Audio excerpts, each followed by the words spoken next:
Hello everyone, my name is Eirini Konstantinidou, and today I will discuss the results of our study regarding hypercalcemia in patients with advanced cholangiocarcinoma. Hypercalcemia is a serious and common metabolic complication of malignancy, affecting about 5 to 30% of patients with cancer during the course of their disease. Hypercalcemia of malignancy arises via four main mechanisms. The most important mechanisms are excessive secretion of parathyroid hormone-related protein and osteolytic hypercalcemia caused by bone metastasis. Two additional mechanisms of hypercalcemia in cancer include tumor production of vitamin D and ectopic tumor secretion of parathyroid hormone. Hypercalcemia has been studied in other cancers and is associated with a poor prognosis, but it hasn't been well studied in cholangiocarcinoma. In this large retrospective study, we aimed to determine the prevalence, disease characteristics, genomic associations, and prognostic implications of hypercalcemia in patients with advanced intrahepatic cholangiocarcinoma or extrahepatic cholangiocarcinoma. Adult patients treated at MGH with a histologically confirmed diagnosis of advanced cholangiocarcinoma were included in this retrospective study. In order to ensure adequate assessments were available to determine if a patient developed hypercalcemia during the disease course, eligible patients also required at least 5 documented paired calcium and albumin values over at least 6 months. These patients were included in our main cohort. Additionally, to assess the prevalence of hypercalcemia at diagnosis and its impact on prognosis, we separately analyzed a second cohort of patients who had documentation of the serum calcium and albumin levels within 30 days of their diagnosis. We found that hypercalcemia during the course of the disease occurs more commonly in intrahepatic cholangiocarcinoma than extrahepatic cholangiocarcinoma, with a prevalence of 33% in patients with intrahepatic cholangiocarcinoma and 16% in patients with extrahepatic cholangiocarcinoma. This 33% prevalence in intrahepatic cholangiocarcinoma is remarkably high compared to other cancers, where the prevalence tends to range from as low as 5% in prostate cancer to 30% in multiple myeloma. There were several clinical characteristics we looked at, such as age at diagnosis, gender, presentation of disease, sites of metastasis, and CA19-9 levels at the diagnosis.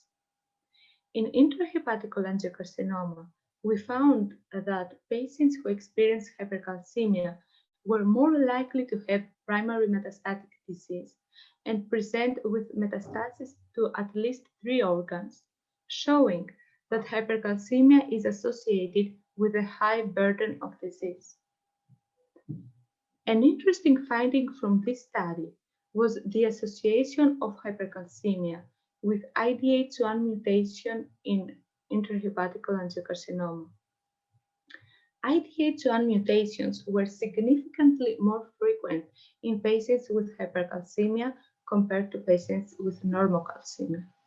We do not currently have an explanation for this phenomenon, but knowledge of this association could prompt molecular profiling early on in patients with hypercalcemia.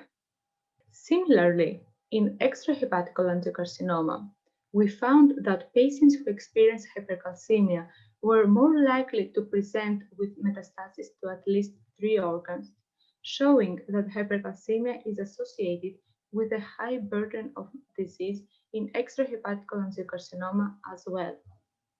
Additionally, poorly differentiated tumor histology was significantly more common in patients who experience hypercalcemia than normocalcemia.